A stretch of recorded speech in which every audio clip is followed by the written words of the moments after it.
who is the top leader of the BJP determined to see the party defeated? BJP का वो कौन सा top leader है जो पार्टी को हारते हुए देखने पर तुला हुआ है?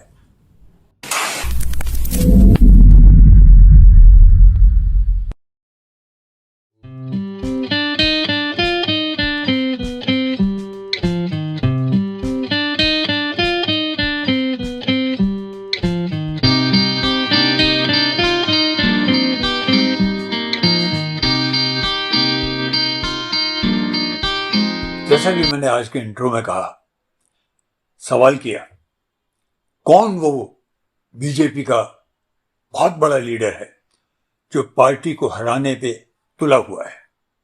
Who is determined to see his party, BJP, defeated in the next election, parliamentary election.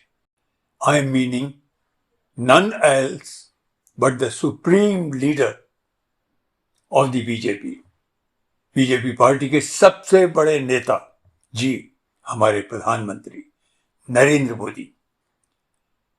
मेरे एनालिसिस के मुताबिक मैं समझता हूं बीजेपी को हराने के लिए सबसे बड़ी जो भूमिका अदा करेंगे वो खुद नरेंद्र मोदी जी करेंगे, एक अमित मालवीय भी करेंगे।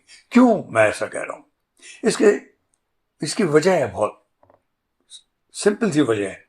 वो नेशन का जो मूड है देश का, वो उसे भाप नहीं पा रहे हैं। Is not able to sense that mood of the changing mood of the nation, that नफरत पसंद नहीं है अब लोगों को।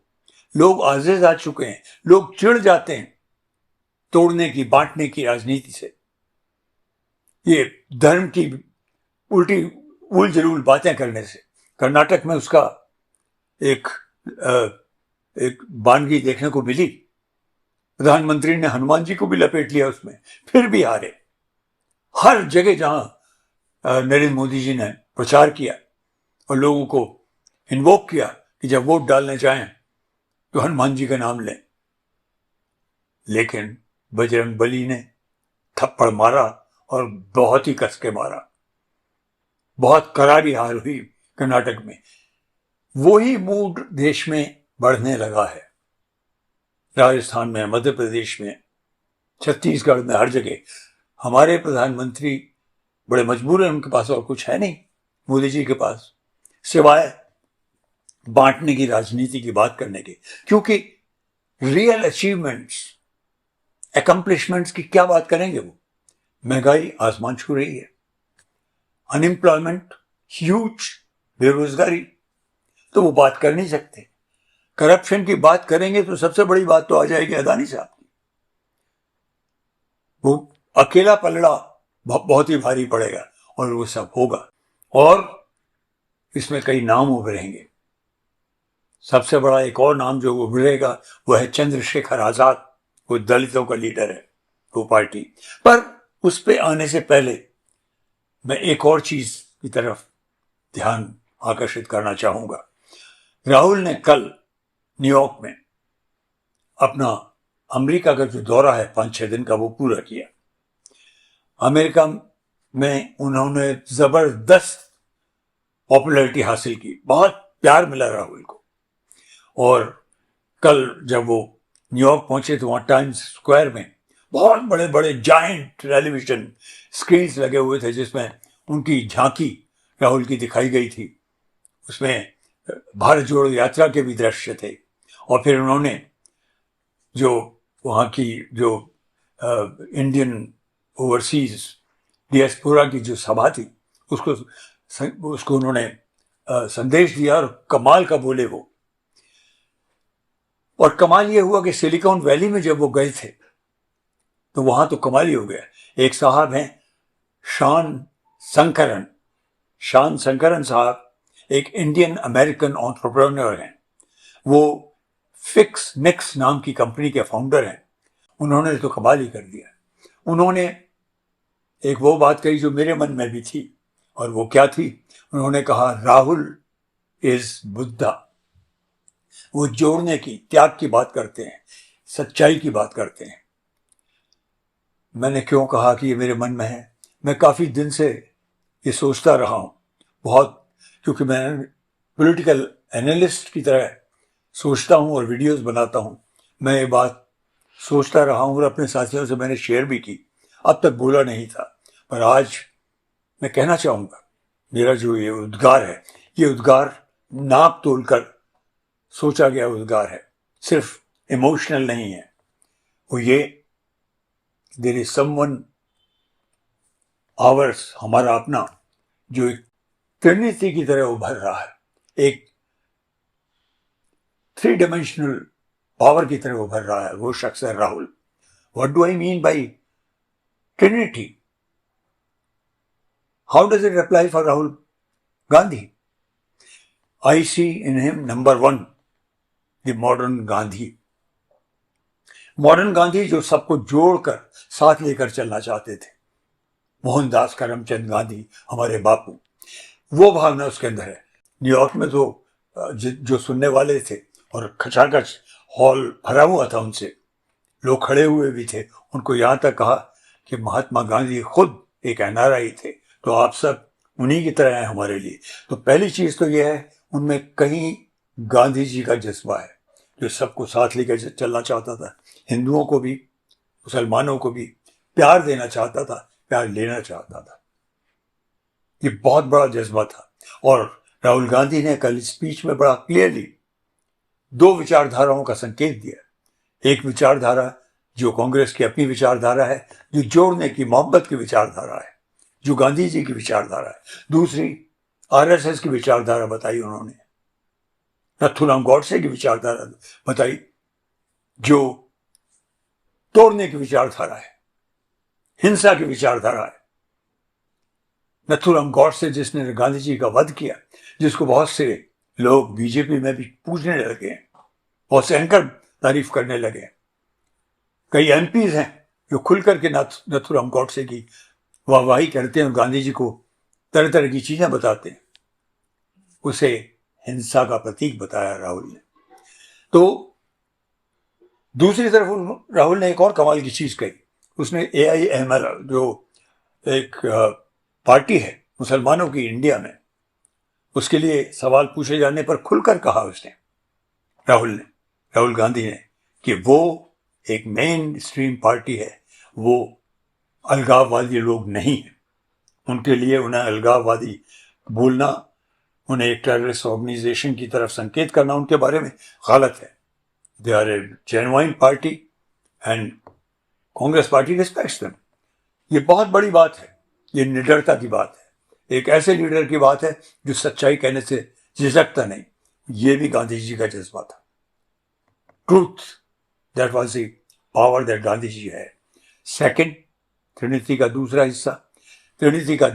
हिस्सा है जो बहुत ही इंपॉर्टेंट है, वो भी द बुद्धा। राहुल में कहीं बुद्ध हैं, भगवान बुद्ध का जज्बा है राहुल में कहीं। कैसे है? वो उनकी फिक्र बहुत जल्दी करता है जिनके पास कुछ नहीं है, जो हारे हुए लोग हैं, जो प्रताड़ित लोग हैं। दिल्ली में एक बिल्कुल दलितों की जो बस्ती है, वहां पर कोई घटना हो गई तो सबसे पहले पहुंच गए, किसी को पता भी नहीं चला। शकूर बस्ती शायद।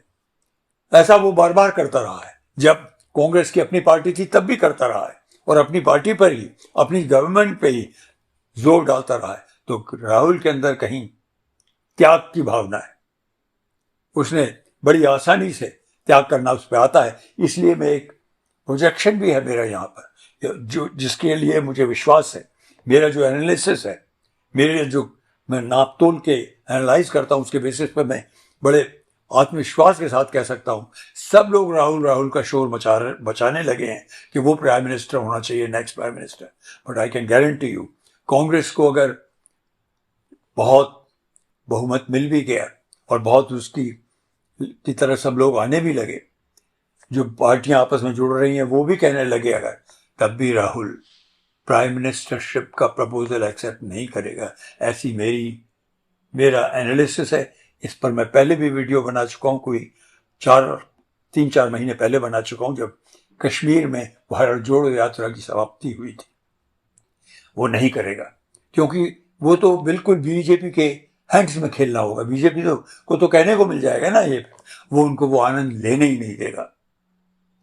और दूसरी मेरी प्रोजेक्शन इस विषय में है, वो है शायद जब मौका आएगा तो कांग्रेस अपना छिपा हुआ कार्ड निकालेगी। इतना छिपा हुआ कार्ड नहीं रह गया है, मैं तो पहले भी उसके लिए वीडियो में कह चुका हूं। वो कार्ड होगा मल्लिकार्जुन खड़गे साहब, क्योंकि वो ना कि सिर्फ अनुभवी है, बहुत ही अनुभवी नेता है, बुजुर्ग हैं, सोच समझ कर बोलने वाले हैं, कोई दाग नहीं है उन पर। सबसे बड़ी चीज ये है कि वो दलित नेता है। मुझे अंदाज हुआ है कि एक और बहुत बड़ा दलित नेता उभर रहा है, जिसके लिए मैं बहुत दफे बोल चुका हूं अपने वीडियोस में। वो है चंद्रशेखर आजाद। उससे भी मिलने की, कुछ संधि करने की, उसको भी अपने मित्रता के दायरे में लाने की बातें चल रही हैं, ऐसा मुझे अंदाज हुआ है। ये हुआ तो ये बहुत बड़ी ताकत बन जाएगी, क्योंकि बीजेपी इन्हीं पर तो खेलती रही है, इन्हीं को तो एक्सप्लॉइट करती रही है, ये कह कर। जैसा कि हमारे प्रधानमंत्री जी तो खुल के कहते रहे, वो तो आवाज से, वो तो कपड़ों को देखकर पहचान लेते हैं कौन भारत के दुश्मन है, वो तो खान पान को देख के पहचान लेते हैं। ये सब उनके लिए भारी पड़ने वाला है। और क्यों मैंने ये कहा कि वो ही डिटरमिन्ड क्यों है पार्टी को हारते हुए देखने के लिए, क्योंकि उन्होंने जो कदम उठाए हैं, उन्होंने तो अपनी तरफ से बड़ी होशियारी की होगी, पर वो सारे राहुल के हाथ में ताकत के रूप में चले गए। As if he presented the power, the weapons to Rahul in a platter. क्या थे वो? राहुल को पार्लियामेंट से बाहर करना, राहुल से इमीडिएटली फौरन अगले ही दिन उसका घर छीनना, राहुल के ऊपर बिल्कुल बेकार के, जिनमें कोई कुछ ज्यादा भी दम नहीं है, ऐसे केसेस लगाना और मैक्सिमम सजा दिलवाना। सब जानते हैं कहां से हो रहा था वो। दूसरी चीज क्या है? चुप्पी साध के रखना अडानी के मामले में। ये सब मामले उभरेंगे सर, जैसे जैसे 2024 के इलेक्शन की घड़ी नजदीक आएगी, ये बातें जोरों से उठेंगी। एक और जो चीज ट्रिनिटी का तीसरा हिस्सा, वो क्या है? वो है बीजेपी हमेशा चाणक्य की बात करती रही है। एक उनके जो मंत्री हैं, हमारे होम मिनिस्टर साहब, उनको चाणक्य कहा भी जाता है, पर बीजेपी को ये अंदाज भी नहीं है कि राहुल खुद सबसे बड़ा चाणक्य भी है। Rahul is at once the Gandhi, at once the Buddha and at once the Chanakya. वो हर चीज बहुत नाप तोल के करता है, हावी नहीं होता, चुपके करता है, प्यार भाव से करता है, क्योंकि जितने भी स्टेप्स वो उठा रहा है, वो स्टेप्स बहुत नापे तोले स्टेप्स। जैसे कल के भाषण में और पहले के भाषणों में भी अमेरिका में उसका ये कहना कि मोदी जी हमेशा पीछे की सोचते हैं, बीजेपी हमेशा पीछे की सोचती है, आरएसएस 50 साल, 700 साल, 1000 साल पहले की बातें करती है। तो उसने तुलना की कि मोदी जी इस तरह से जैसे कि कोई कार चला रहा है, बड़ी मॉडर्न कार, पर कॉन्स्टेंटली वो शख्स कार तो चला रहा है पर बैक व्यू मिरर में देखता रहता है, पीछे की तरफ देखता रहता है हर घड़ी। तो कार का क्रैश होना तो लाजमी है। किस लिए क्रैश होता है? क्योंकि वो आगे की सोचते ही नहीं, सिर्फ पीछे की सोचते हैं, और वो सिर्फ तोड़ने की सोचते हैं।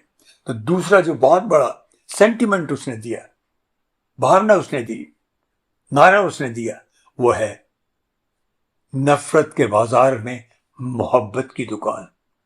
राहुल गांधी बहुत सारी मोहब्बत की दुकानें अमेरिका में खुलाया है, यहां तो पहले से ही खुलने लगी थी। एक और जो उसने बहुत बड़ा शोषा लिया और जो खुद हमारे प्रधानमंत्री साहब ने खुले रूप से दे रखा है, वो उसने कहा कंक्लूडिंग में कि मैं यहाँ पर आपसे मिलने आया हूँ, आपसे संबंध बनाने आया हूँ, आप हमारे एम्बेसडर्स हैं। ये सब एनआरआईज को कहा उसने। मैं आपकी बात सुनने आया हूँ, मैं मन की बात करने नहीं आया हूँ, मैं आपके मन की बात सुनने आया हूँ। जिससे इसको इतना सराहा गया, तालियां बज उठी, और उसने बड़े सहज भाव से सब कहा. One of the most important thing in Rahul's personality, which Modi साहब कभी नहीं कर एक्सप्रेस कर पाएंगे, वो क्या है? सहजता. उसके अंदर एक जबरदस्त सिंप्लिसिटी है. उसकी वो कंप्लीटली आपको जिसे कहते हैं निशस्त्र कर सकता है, वो है उसके अंदर. बहुत सहज भाव से, मोहब्बत के भाव से उसने अपनी बातें कही हैं. And he is, mark my words, he is the modern trinity. He at once has Gandhi in him, he has the Buddha in him. When I say Buddha, it's not only Gautama the Buddha, but he talks about Basavanna in Karnataka. He talks about various other saints. He talks again and again about Guru Nanak, Guru Gobind Singh Ji. He talks about Jain Gurus. He talks about Ramana Ji. He talks about so many saints. So that saintliness in him. And Buddha is the embodiment of that saintliness, which is caring for the downtrodden, for the weak, for the dispossessed. That Rahul has. And that's a very powerful weapon in his trinity. And third is, he looks simple, but he knows his tools. He devises plans like a true Chanakya would. Difference is this modern Chanakya is humane, completely humane. उसके अंदर इंसानियत पहले है. इसलिए वो जो सोचता है और सोच के कदम उठाता है, वो ताकतवर साबित होते हैं. I would only say BJP is going to have a very challenging times. And if हमारे सबसे बड़े नेता बीजेपी के ऐसे ही करते रहे, तो कहानी कुछ और ही होने वाली है 2024 में. वही शायद जिम्मेदार होंगे बीजेपी की बहुत बड़ी पराजय के लिए.